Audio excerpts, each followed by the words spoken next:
Jesse James has been romanticized and vilified since his own time period. He himself made sure he was publicized in the newspapers, made sure he became famous.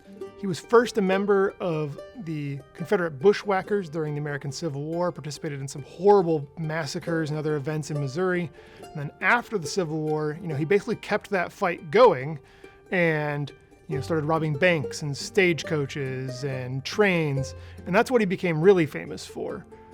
And in that time period, Jesse James would have used an array of guns. So he started off, like I said, as a raider during the American Civil War, during the percussion era, and in the post-war era, we know that he moved into obviously more modern firearms. The revolver before me is a Smith & Wesson first model Schofield that was shipped to the U.S. government at Springfield Armory on July 12, 1875. Now, many of these revolvers were sold as surplus by the government as early as the early 1880s. And we know Jesse James died in 1882. So this would have been a revolver that he could have potentially used late in his life. So you're probably wondering, how is this revolver connected to Jesse James? So there's 3 avenues with this particular revolver. This revolver came out of the Jim Sapika collection, and Sapika himself did some good research on the gun, and then of course he has some documentation from the individuals that he bought it from, and then there's documentation going back through a family from Ohio, but who also had roots in Kansas and Missouri in the same time period. So the revolver comes with family documentation saying that Milton Shanton was given this revolver by the James gang in the 1880s in Missouri.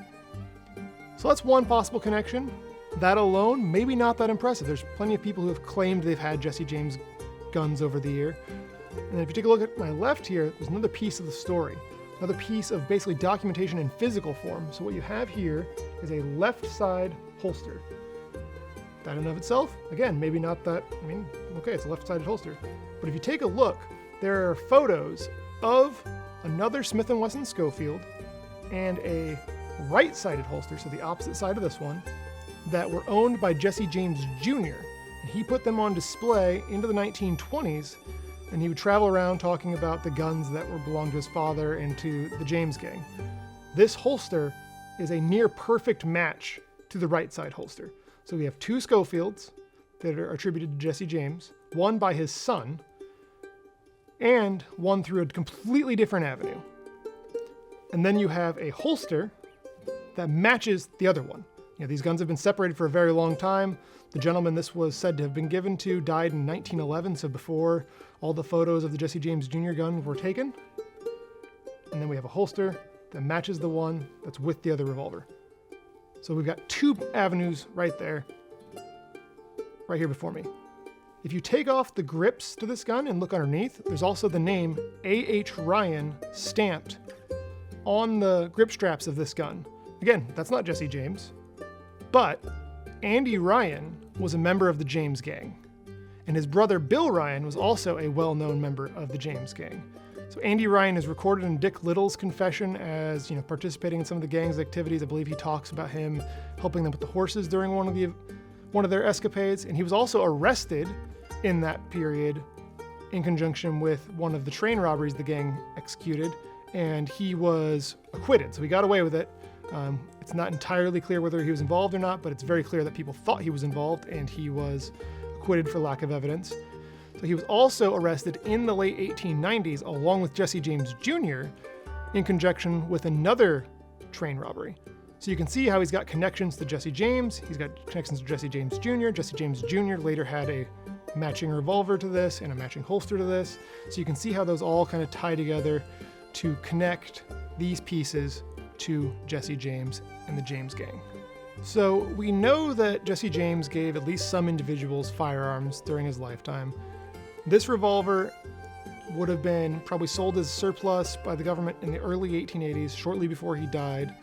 So he may have used it for a brief period. It's possible they could have got it earlier if they somehow captured this revolver. We don't know where it went after it went to Springfield Armory necessarily, so it's possible that if it was out west somewhere, they could have captured it from a train guard or something. We don't know. So we know that Jesse James presented a revolver to Bob Ford, one of the members of his gang. He was a newer member of his gang, and Bob Ford was the one who turned on Jesse James and shot him in the back of the head, ending his criminal career.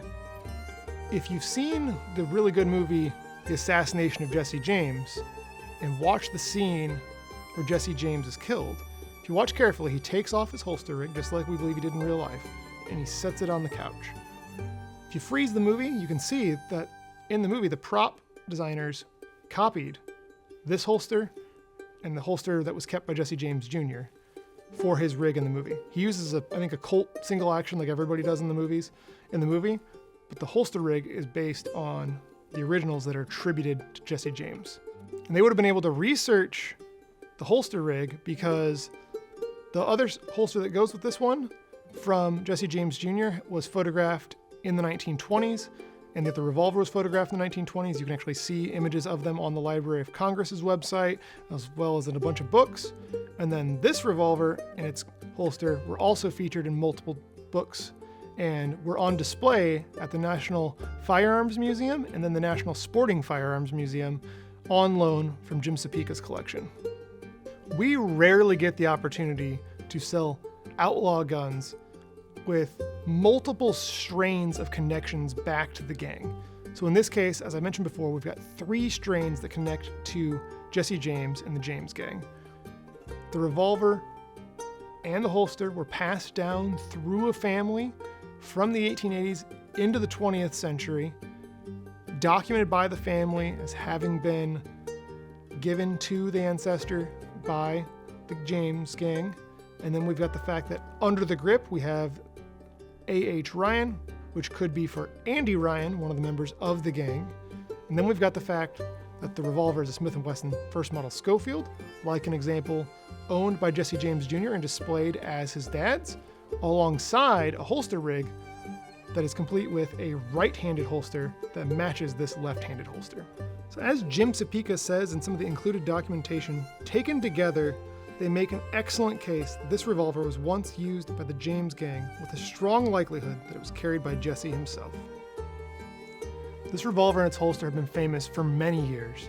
It's been in multiple publications, it was on display at the National Firearms Museum, on display at the National Sporting Firearms Museum, and now it's out from behind the museum glass. It's available for purchase at our upcoming December firearms auction. You can buy it, you can hold it, you can have this piece of history in your hands and in your collection as a point of pride for many years to come.